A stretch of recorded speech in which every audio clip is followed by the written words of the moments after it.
എല്ലാവർക്കും നമസ്കാരം. പുതിയൊരു വീഡിയോയിലേക്ക് സ്വാഗതം. മുഖ്യമന്ത്രി പിണറായി വിജയൻ സ്വന്തം മരുമകനായ മുഹമ്മദ് റിയാസിനെ ഉപമുഖ്യമന്ത്രിയാക്കാൻ വേണ്ടി ചരടുവലി തുടങ്ങിയെന്നാണ് CPM നിന്ന് സൈഡ് ലൈൻ ചെയ്യപ്പെട്ട ചില മുതിർന്ന പാർട്ടി നേതാക്കന്മാർ ഇപ്പോൾ പറയുന്നത്.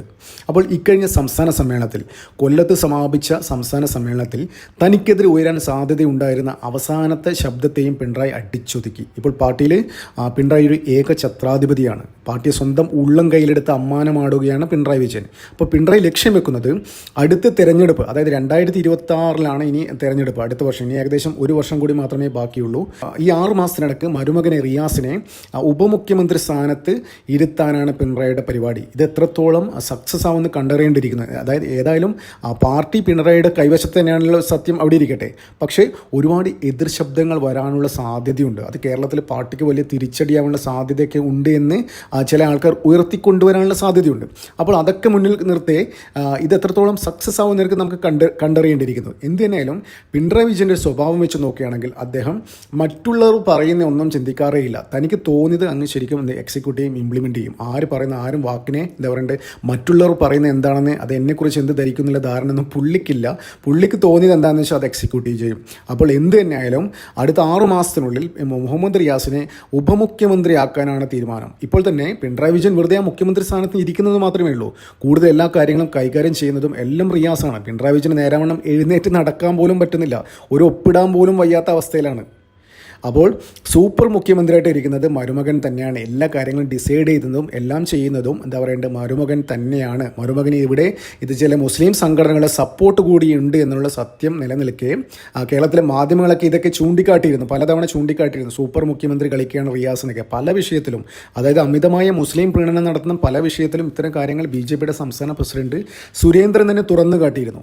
നമുക്കറിയാം ഈ പിണറായി എന്ന് തൊട്ടാണ് ഈ പരിപാടി തുടങ്ങിയത്. അത് 2021 ഇലക്ഷൻ തൊട്ടാണ് പിണറായി വിജയൻ മരുമകനിലേക്ക്, അതായത് തൻ്റെ ഭരണം, തൻ്റെ അധികാരം മരുമകനിലേക്ക് മെല്ലെ ഷിഫ്റ്റ് ചെയ്യുന്ന ഒരു പ്രോസസ്സ് സ്റ്റാർട്ട് ചെയ്തത് 2021 2020 ഇവരുടെ കല്യാണം കഴിയുന്നത്. അതായത് റിയാസ് ഡിവോഴ്സ് ആവുന്നത് 2015 അതിനുശേഷമാണ് 2020 മുഖ്യമന്ത്രിയുടെ മകളായ വീണയെ കല്യാണം കഴിക്കുന്നത്.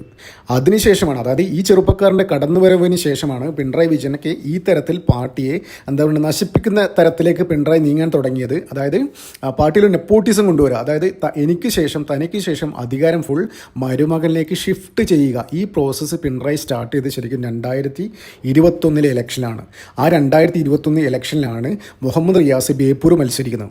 കാൻഡിഡേറ്റ് ലിസ്റ്റ് വരുമ്പോൾ തന്നെ ആരും പ്രതീക്ഷിക്കുന്നില്ല, മുഹമ്മദ് റിയാസിന് സീറ്റ് കിട്ടുന്ന ആരും പ്രതീക്ഷിക്കുന്നില്ല. അതായത് ഇവിടെയൊക്കെ ഭയങ്കര, ഇവരൊക്കെ 4 നേരം എന്താ പറയുക വായ തുറന്നാൽ നെപ്പോട്ടിസത്തിനെതിരെ പറയുന്ന ആൾക്കാരാണല്ലോ CPM.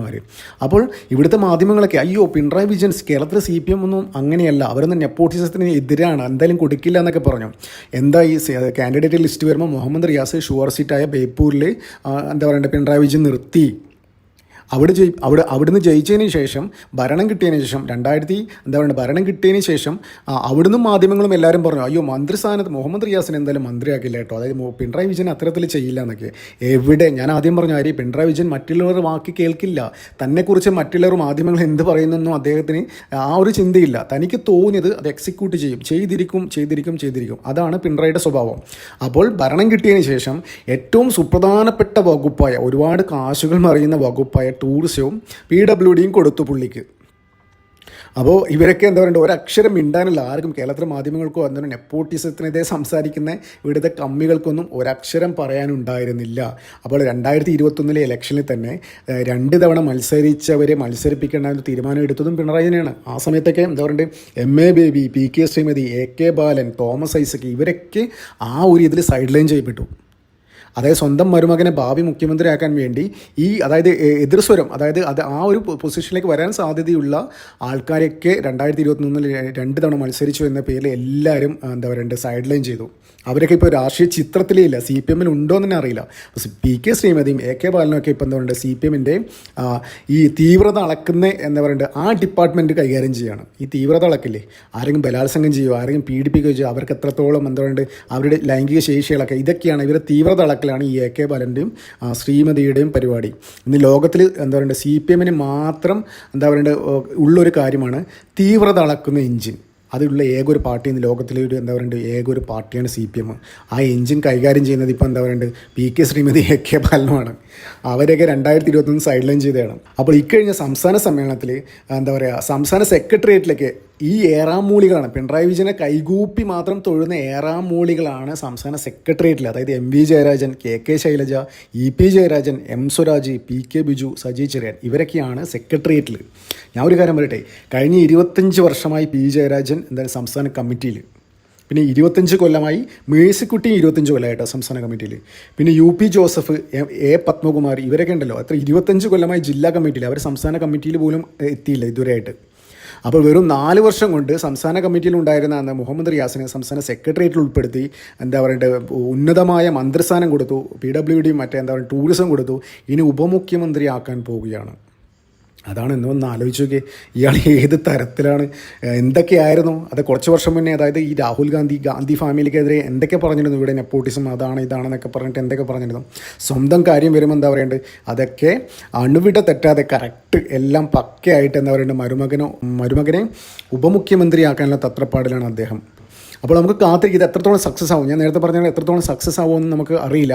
അതായത് ഇപ്പോൾ ഓൾറെഡി ഒരുപാട് അലിഗേഷൻസ് ഉണ്ട്.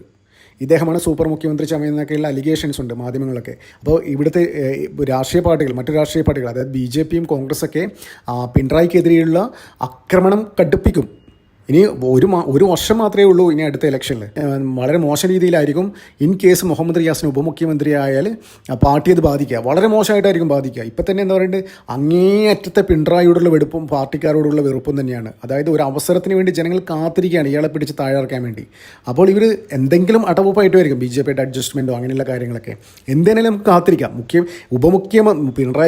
പിണറായി വിജയൻ മുഹമ്മദ് റിയാസിനെ കേരളത്തിന് മുഖ്യമന്ത്രി ആക്കണമെന്നാണ് എൻ്റെ അഭിപ്രായം. അപ്പോഴായിരിക്കും കേരളത്തിൻ്റെ രാഷ്ട്രീയ ചിത്രം തന്നെ മാറും മൊത്തത്തിൽ. പിന്നെ ആയിരിക്കും കളി. അപ്പോഴായിരിക്കും BJP അടുത്ത ഇലക്ഷൻ വരികയാണെങ്കിൽ BJPക്ക് കുറേ സീറ്റ് കിട്ടും. എന്താ പറയേണ്ടത്, മൊത്തം രാഷ്ട്രീയ ചിത്രം തന്നെ മാറി വരും. എന്തായാലും നമുക്ക് ആ ഒരു അവസരത്തിനായി കാത്തിരിക്കാം. എൻ്റെ ഒരു അഭിപ്രായത്തിൽ പിണറായി വിജയൻ ഉപമുഖ്യമന്ത്രിയെല്ലാം റിയാസിനെ ആക്കേണ്ടത് മുഖ്യമന്ത്രി തന്നെ ആക്കണം എന്നാണ് എൻ്റെ അഭിപ്രായം. നന്ദി, നമസ്കാരം. മറ്റൊരു വീഡിയോ കാണാം.